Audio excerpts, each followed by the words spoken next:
अल्लाह की कुदरत अजीब होती है। कभी कभी ऐसी चीजें हमारे साथ पेश आती हैं जो हमारी सोच और समझ से बाहर होती हैं।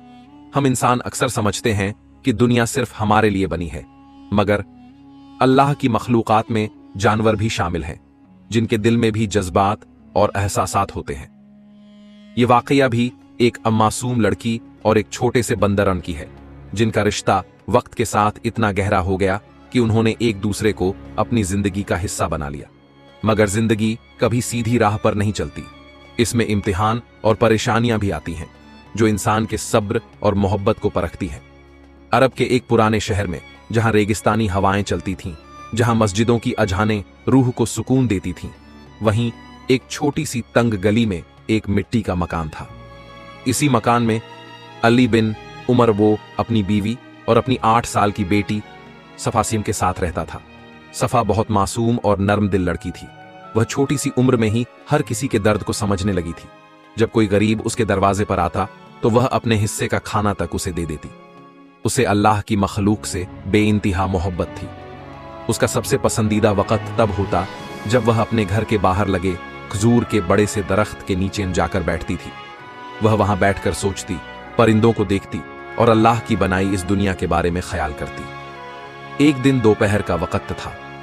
शहर की गलियां सुनसान थीं, बाजारों में खामोशी थी, लोग अपने अपने घरों में आराम कर रहे थे। सफा अपने घर के बरामदे में बैठी हुई थी। उसके हाथ में रोटी का एक टुकड़ा बुआ था, जिसे वह आराम से खा रही थी। तभी उसकी नजर खजूर के दरख्त के नीचे मौन पड़ी। वहां एक छोटा सा बंदर बैठा था। उसकी हालत बहुत खराब थी। वह बहुत दुबला पतला और भूखा लग रहा था। उसकी आंखों में एक अजीब सी चमक थी, मगर चेहरा कमजोरी और मायूसी से भरा हुआ था। सफा को उस पर रहम आ गया। उसने अपना रोटी का टुकड़ा उसकी तरफ बढ़ाया। बंदर ने पहले डरकर पीछे हटने की कोशिश की, मगर जब सफा ने नर्म लहजे में कहा, डरो मत, लो खा लो, ये तुम्हारे लिए है, तो वह धीरे धीरे आगे बढ़ा और सफा के हाथ से रोटी लेकर खाने लगा। सफा को यह देखकर बहुत खुशी हुई। उस दिन से यह एक नया रिश्ता शुरू हो गया। सफा ने बंदर का नाम रियान बॉन रख दिया। अब यह रोज का मामूल बन गया था। जब भी सफा खाने की कोई चीज लेती, वह रियान के लिए भी कुछ जरूर निकालती। कभी खजूर, कभी रोटी, कभी सूखे मेवे। रियान भी अब उसे पहचानने लगा था। जैसे ही सफा घर से बाहर आती, वह खजूर के दरख्त से कूदकर उसकी तरफ दौड़ता और अपनी अजीब अजीब हरकतों से उसे हंसाने लगता। धीरे धीरे यह रिश्ता और गहरा होता चला गया। सफा उससे बातें करती, उसके बालों को सहलाती और वह उसकी गोद में आकर सो जाता। अब यह एक अटूट दोस्ती बन चुकी थी। मगर खुशियां हमेशा कायम नहीं रहती। एक दिन सफा हमेशा की तरह खाने की थाली लेकर बाहर आई, मगर रियान वहां नहीं था। उसने इधर उधर देखा, मगर वह कहीं नहीं मिला। रियान, उसने कई बार पुकारा, मगर कोई जवाब नहीं आया। वह घबरा गई। उसने पूरे मोहल्ले में उसे ढूंढा, मगर कहीं भी उसका सुराग नहीं मिला। वह रोज खजूर के दरख्त के नीचे बैठकर घंटों उसका इंतजार करती, मगर रियान जैसे कहीं गायब हो चुका था। दिन बीतते गए, हफ्ते गुजर गए, मगर वह न लौटा। सफा बहुत उदास रहने लगी। वह जब भी कोई चीज खाती, उसे रियान की याद आ जाती। समय गुजरता गया, सफा बड़ी होती गई। अब वह 13 साल की हो चुकी थी, मगर उसके दिल में रियान की यादें अब भी ताजा थीं। उसका खजूर का दरख्त अब भी वहीं था, मगर वह अब अकेला और वीरान सा लगता था। सफा अब बड़ी हो गई थी, मगर उसके दिल के किसी कोने में रियान की याद जिंदा थी। फिर एक दिन इस पुराने शहर में एक ऐसा वाकया हुआ जिसने सबको हिलाकर रख दिया। शहर में डाकुओं का एक गिरोह आ गया था। वे घर लूट रहे थे, लोगों को नुकसान पहुंचा रहे थे। सफा और उसका परिवार भी अब खतरे में था। ये डाकू रात के अंधेरे में घरों पर हमला करते, माल और दौलत लूटते और लोगों को नुकसान पहुंचाते। शहर में खौफ और दहशत का माहौल था। कोई नहीं जानता था कि अगला नंबर किसका होगा। सफा का घर शहर की तंग गलियों में एक किनारे पर था। उसका वालिद बहुत गरीब था, मगर दिल का बहुत अच्छा इंसान था। वह मस्जिद में काम करता था और वहां के झाड़ू पोछा देने से जो थोड़े बहुत पैसे मिलते, उसी से अपने घर का गुजारा करता था। रात का वक्त था। सफा अपने घर के छोटे से कमरे में अपनी मां के साथ सो रही थी। उसका वालिद मस्जिद में था, जहां वह कभी कभी रात गुजारता था। अचानक गली से शोर की आवाजें आने लगीं। डाकू इस मोहल्ले में आ चुके थे। सफा की मां घबराकर उठ गई। या अल्लाह, ये तो हमारे मोहल्ले में आ गए। उनकी आवाज कांप रही थी। सफा भी डर के मारे उठ गई। बाहर से लोगों की चीख पुकारें आ रही थी। कुछ लोग अपने घरों से निकलकर मस्जिद की तरफ भाग रहे थे ताकि वहां पनाह ले सकें, मगर सफा और उसकी मां के पास कोई रास्ता नहीं था। फिर अचानक दरवाजे पर जोर जोर से धमाके होने लगे। दरवाजा खोलो वरना इसे तोड़ देंगे। बाहर से डाकुओं की खतरनाक आवाजें आ रही थीं। सफा का दिल जोर जोर से धड़कने लगा। उसकी मां ने उसे पकड़कर छुपाने की कोशिश की, मगर घर इतना छोटा था कि छिपने की कोई जगह ही नहीं थी। फिर अचानक दरवाजा टूट गया। 4-5 डाकू अंदर घुस आए। उनकी आंखों में लालच और वहशत थी। वे घर के अंदर चारों तरफ देखने लगे। यहां कुछ मिलेगा या नहीं? एक डाकू ने गुस्से से कहा। उनकी नजर सफा की मां के हाथों पर पड़ी, जहां सोने की 2 छोटी छोटी चूड़ियां थीं। ये निकालो। एक डाकू ने उसकी मां का हाथ पकड़ लिया। नहीं, ये मेरी बेटी की अमानत है। उसकी मां रोने लगी। डाकू गुस्से में आ गया। उसने जोर से धक्का दिया और सफा की मां जमीन पर गिर गई। अम्मी! सफा चीख पड़ी और दौड़कर अपनी मां को संभालने लगी। डाकू हंसने लगे। इस लड़की को भी पकड़ लो, यह हमारे किसी काम आ सकती है, एक डाकू ने कहा। सफा के दिल में खौफ की एक लहर दौड़ गई। डाकू उसे पकड़ने के लिए आगे बढ़े। सफा चीख पड़ी, या अल्लाह मेरी मदद कर। और तभी एक अजीब सा शोर हुआ। गली में किसी चीज की तेजी से भागने की आवाज आई। डाकू भी अचानक ठहर गए। फिर दरवाजे पर एक छाया उभरी। एक छोटा मगर तेज जानवर छलांग मारकर अंदर आया और सीधा एक डाकू के चेहरे पर झपटा। रियाना था। अल्लाहू अकबर! रियान वापस आ गया। सफा की आंखों से आंसू बह निकले। रियान पहले से बड़ा और ज्यादा ताकतवर लग रहा था। उसकी आंखों में वही चमक थी, मगर अब वह पहले से ज्यादा बहादुर हो चुका था। रियान बिजली की तेजी से एक डाकू के चेहरे पर झपटा और अपनी तेज नुकीली उंगलियों से उसकी आंखों पर हमला कर दिया। डाकू चीखते हुए पीछे हट गया। हाय, मेरी आंखें! वह दर्द से कराहने लगा। बाकी डाकू भी घबरा गए। रियान ने फुर्ती से छलांग लगाई और एक डाकू की कमर पर चढ़कर उसकी गर्दन पर काट लिया। हटाओ इसे, हटाओ! डाकू जोर जोर से चिल्लाने लगे। सफा की मां ने यह मौका देखा और जल्दी से सफा का हाथ पकड़कर दरवाजे की तरफ भागी। डाकू अब बुरी तरह डर चुके थे। यह बंदर तो शैतान है, भागो यहां से! एक डाकू चिल्लाया। डाकू अब इस खौफनाक और बहादुर बंदर से डर गए थे। वे घबराकर दरवाजे से बाहर भागे और अंधेरे में गायब हो गए। रियान ने अपनी जान पर खेलकर सफा और उसकी मां की जान बचा ली थी। सफा खुशी से रो पड़ी। रियान, तुम कहां चले गए थे? मैंने तुम्हें कितना याद किया। उसने उसे गोद में उठा लिया। रियान ने उसकी आंखों में देखा, जैसे कह रहा हो, मैं तुम्हें कभी नहीं छोड़ सकता था। सफा ने अल्लाह का शुक्र अदा किया। उसकी मां भी सजदे में गिर गईं और अल्लाह का शुक्र बजा लाईं। रात की वह खौफनाक वारदात गुजर चुकी थी, मगर सफा की आंखों में नींद नहीं थी। जैसे ही मस्जिद से सुबह की अजान की आवाज गूंजी, वह बिस्तर से उठकर सीधे आंगन की तरफ भागी। रियान वहीं बैठा हुआ था, शांत, मगर उसकी आंखों में एक अजीब चमक थी। रियान के चेहरे को देखते ही सफा की आंखों में आंसू आ गए। तुम चले क्यों गए थे और इतने सालों तक कहां थे? रियान ने अपनी आंखों से उसे देखा, मगर कुछ कहा नहीं। उसका यह गैर मामूली अंदाज सफा को हैरान कर रहा था। क्या तुम किसी के साथ थे? सफा ने नरमी से पूछा। रियान ने अपनी छोटी छोटी आंखों से इशारा किया, जैसे कुछ छिपा रहा हो। क्या वह इंसान था? रियान ने सिर नहीं हिलाया। क्या वह कोई जिन्न था? रियान ने सिर झुका लिया। सफा के दिल में अजीब सा डर समा गया। रात जब सफा सोई तो उसे एक अजीब ख्वाब आया। वह खुद को एक वीरान रेगिस्तान में खड़ी पाती है। चारों तरफ सिर्फ रेत ही रेत है। आसमान काला हो चुका है, मगर सितारे इतनी तेजी से चमक रहे हैं जैसे कोई उसे बुला रहा हो। अचानक उसे रियान की आवाज सुनाई देती है, सफा। उसकी आवाज इंसानों जैसी थी। सफा ने पलटकर देखा। वहां रियान खड़ा था, मगर यह वही रियान नहीं था जिसे वह जानती थी। उसकी आंखों में नूर था और उसके बदन से एक अजीब रोशनी निकल रही थी। तुम कौन हो? सफा ने डरते हुए पूछा। मैं तुम्हारा दोस्त हूं, मगर मैं सिर्फ एक बंदर नहीं हूं। सफा कुछ कहने ही वाली थी कि अचानक हवा तेज हो गई। रेगिस्तान की रेत उड़ने लगी और फिर सफा की आंख खुल गई।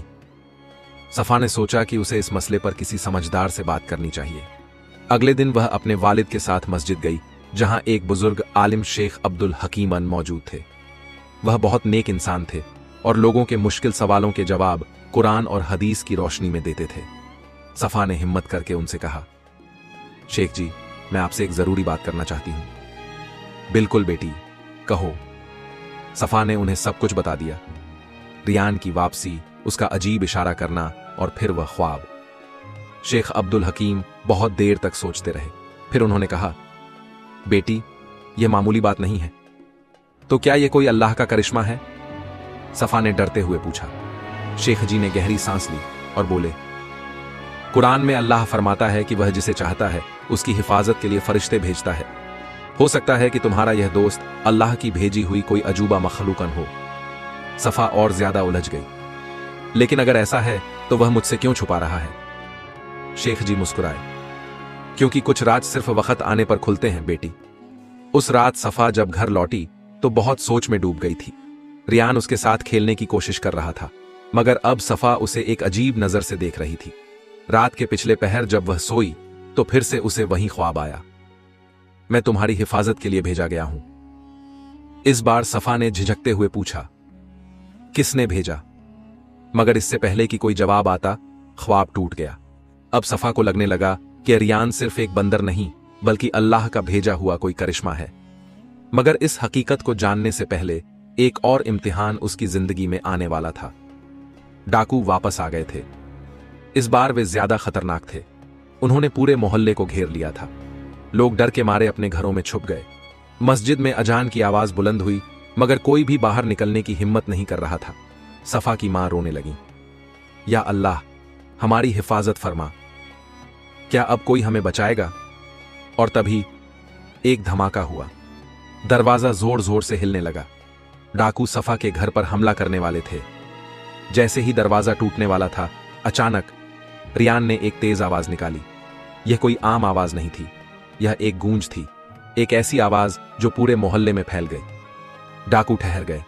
फिर चारों तरफ हवा तेज हो गई और फिर कुछ परछाइयां आसमान से उतरी। लोगों ने देखा कि चार गैर मामूली शक्लें वो दिखाई देने लगी, जैसे रोशनी की बनी हुई मखलूकन हो। डाकू चीखने लगे, यह क्या है? ये कौन है?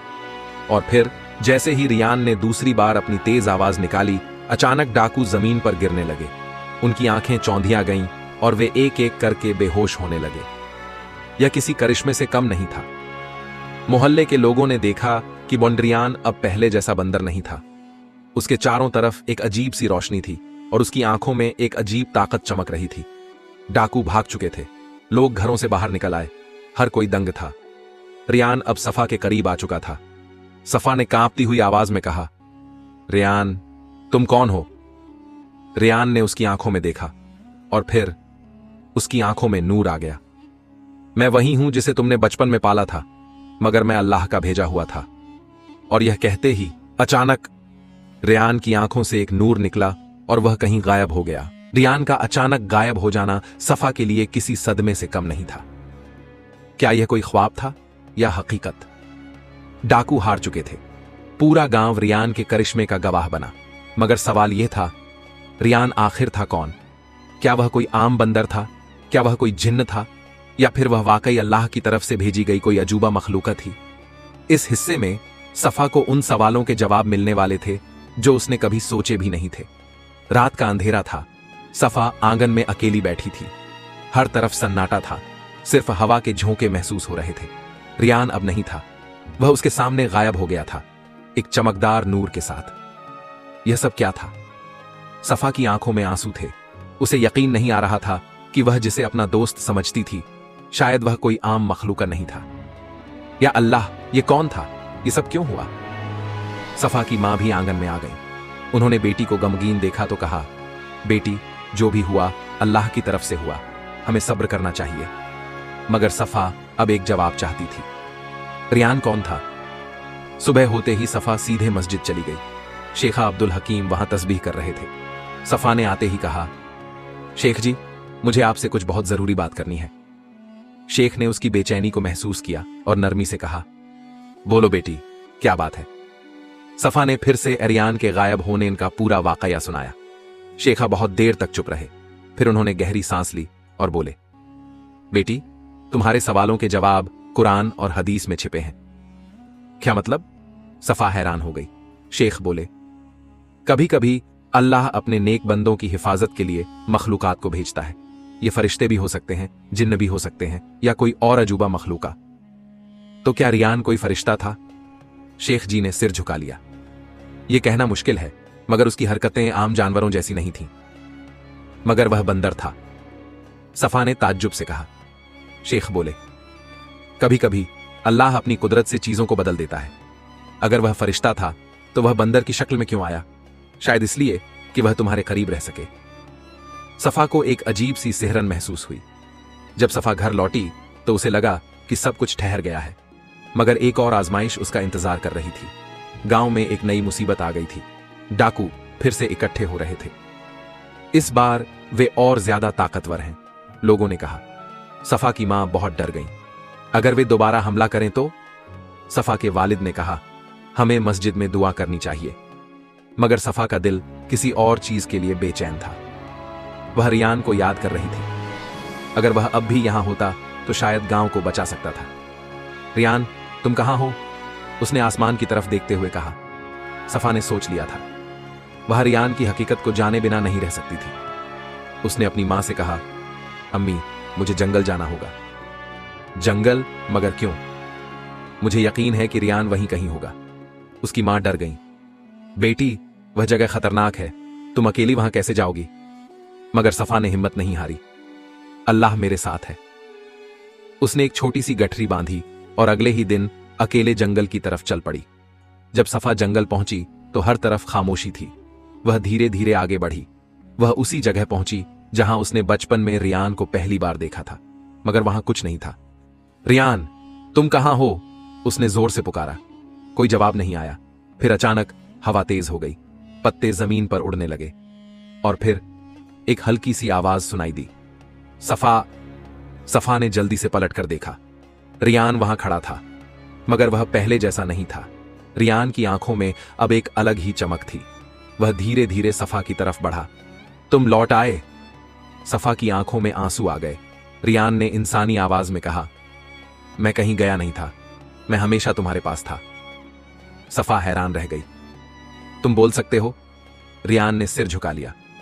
मैं सिर्फ एक बंदर नहीं हूं, सफा। सफा की आंखों में हैरत थी। तो फिर तुम क्या हो? रियान ने कहा, मैं अल्लाह का भेजा हुआ था, तुम्हारी हिफाजत के लिए। सफा के पूरे जिस्म में जैसे बिजली दौड़ गई। मगर अब तुम्हें क्यों जाना पड़ा? रियान ने कहा, मेरा मकसद पूरा हो गया सफा, अब अल्लाह की तरफ से मुझे बुलावा आया है। सफा रोने लगी। मैं तुम्हें फिर कभी नहीं देख पाऊंगी। रियान ने कहा, जब भी तुम्हें मेरी जरूरत होगी, अल्लाह मेरी याद तुम्हारे दिल में जिंदा रखेगा। और फिर अचानक रियान एक नूर में बदल गया और आसमान की तरफ उड़ गया। रियान अब चला गया था, मगर क्या सफा उसे भूल पाएगी? क्या गांव फिर से महफूज रहेगा? और क्या यह पूरी दास्तान सिर्फ एक करिश्मा थी, या इसके पीछे कोई और राज छुपा था? इस आखिरी हिस्से में सफा को अपनी जिंदगी का सबसे बड़ा सबक मिलने वाला था। रियान के नूर में बदलने के बाद सफा कई दिनों तक बहुत गमगीन रही। वह बार बार जंगल की उस जगह जाती जहां उसने रियान को आखिरी बार देखा था। तुम वाकई चले गए? लेकिन क्यों? वह जमीन पर बैठकर रोती रही, मगर कोई जवाब नहीं आया। गांव के लोग भी अजीब महसूस कर रहे थे। वह बंदर क्या था? कैसे वह हमारी हिफाजत कर रहा था? कुछ लोगों ने कहा, यह अल्लाह का करिश्मा था। कुछ ने कहा, यह सिर्फ इत्तेफाक था। मगर सफा जानती थी कि यह कोई इत्तेफाक नहीं था। रियान के जाने के बाद कुछ दिन तो अमन और सुकून से गुजरे, मगर फिर गांव में एक नई मुसीबत आ गई। कई दिनों से बारिश नहीं हुई थी। मिट्टी सूखने लगी थी। नदी का पानी कम हो गया था। लोगों के पास पीने तक का पानी नहीं बचा था। या अल्लाह, यह कैसी आजमाइश है? गांव वालों ने रोते हुए कहा। सफा की मां बीमार पड़ गई। बेटी, अगर यह इसी तरह रहा तो हम सब मर जाएंगे। सफा बहुत घबराई हुई थी।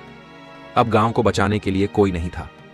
सफा ने तय कर लिया कि वह मस्जिद जाकर अल्लाह से दुआ करेगी। वह देर रात मस्जिद गई। या अल्लाह, तूने पहले भी मेरी हिफाजत की थी, अब इस गांव को बचा ले। उसकी आंखों से आंसू गिर रहे थे। अगर रियान नहीं आ सकता तो तू ही कुछ कर दे, या अल्लाह। वह सजदे में गिर पड़ी। रात बहुत सुकून वाली थी और फिर अचानक मस्जिद के बाहर एक हवा तेज हो गई। बादल इकट्ठे होने लगे और फिर पहली बूंद जमीन पर गिरी।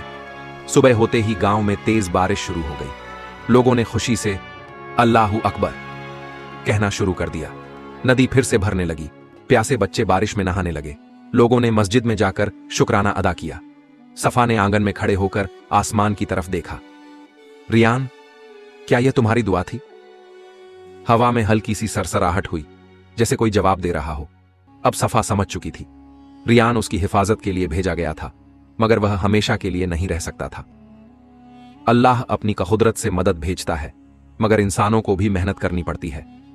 उसने गांव के लोगों को इकट्ठा किया और कहा, देखो, जब तक हम अल्लाह पर भरोसा रखेंगे और नेक काम करेंगे, तब तक हमारी हिफाजत होगी। गांव वालों ने कहा, हां, अब हम हर हाल में मस्जिद में नमाज पढ़ेंगे और अच्छे काम करेंगे।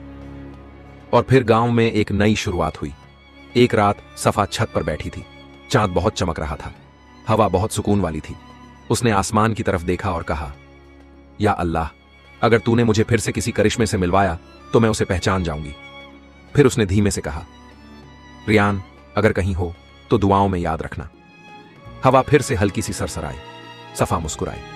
अब उसे यकीन हो चुका था कि रियान हमेशा उसके दिल में जिंदा रहेगा। तातरी, इस कहानी से हमें क्या सीख मिलती है? 1, अल्लाह कभी अपने नेक बंदों को अकेला नहीं छोड़ता। 2, कभी कभी मदद वहां से आती है जहां हम सोच भी नहीं सकते। 3, दुआ की ताकत बहुत बड़ी होती है। 4, अगर हम नेक काम करेंगे तो अल्लाह हमारी हिफाजत करेगा। अगर आपको यह वाकया पसंद आई हो तो लाइक, कमेंट और शेयर करना मत भूलें।